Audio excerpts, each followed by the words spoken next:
D'accord, donc le docteur Courchel-Jacques, directeur régional des prélèvements de la région Rhône-Alpes.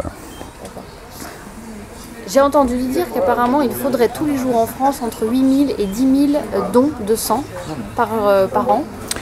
Est-ce qu'on y est? Alors on y est depuis plusieurs années, hein, depuis la création de l'EFS, on n'a jamais connu de pénurie, de manque de produits sanguins. L'objectif d'autosuffisance, c'est-à-dire de satisfaire ces fameux 10 000 dons de sang par jour sur tout le territoire national est atteint. Il n'y a pas de problème, avec des variations en fonction de certains groupes sanguins. On est parfois un petit peu en manque de certains groupes sanguins, de certains phénotypes, mais dans l'ensemble, l'objectif est atteint. Il vous manque quel groupe sanguin? Alors actuellement, nous avons beaucoup de mal à constituer nos stocks de O négatif et de B négatif. Pour le sang total et pour le plasma, c'est le groupe AB qui nous fait défaut le plus. D'accord. Des journées comme ceci, ça représente quelle proportion, j'ai envie de dire, des dons de sang qui se fait? C'est un gros apport, c'est parti. On va dire, pour résumer, ça représente une journée et demie normale. On multiplie par la moitié la collecte de produits sanguins.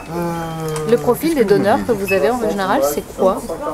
Alors c'est très varié, on a toutes catégories socio-professionnelles. On a la tranche d'âge la plus représentée, c'est les 39-49, il faut le dire. Une proportion plus importante de femmes que d'hommes. Et on voudrait justement rétablir cette proportion, que les hommes soient beaucoup plus présents dans nos collectes, puisque avec leur gabarit plus important, ils peuvent donner beaucoup plus et beaucoup plus fréquemment. Un homme peut donner 6 fois, une femme que 4 fois. Donc voilà un équilibre à rétablir. Et puis après, on a des jeunes, surtout parce qu'on collecte dans les milieux scolaires ou universitaires. Et puis on a toute tranche de la population. Vous voudriez plus de jeunes ?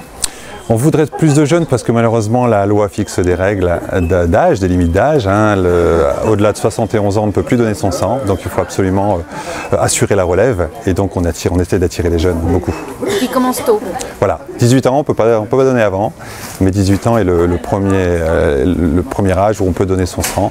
Et on essaie justement d'aller dans les lycées, dans les universités, faire de l'information pour essayer de les sensibiliser au plus tôt. Qu'est-ce que vous dites justement à ces jeunes lycéens pour qu'ils donnent leur sang?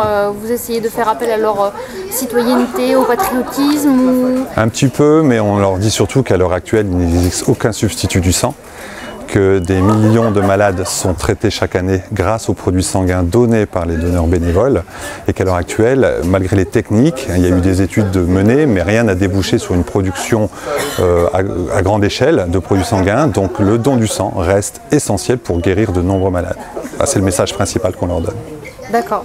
Eh bien merci. Merci à vous.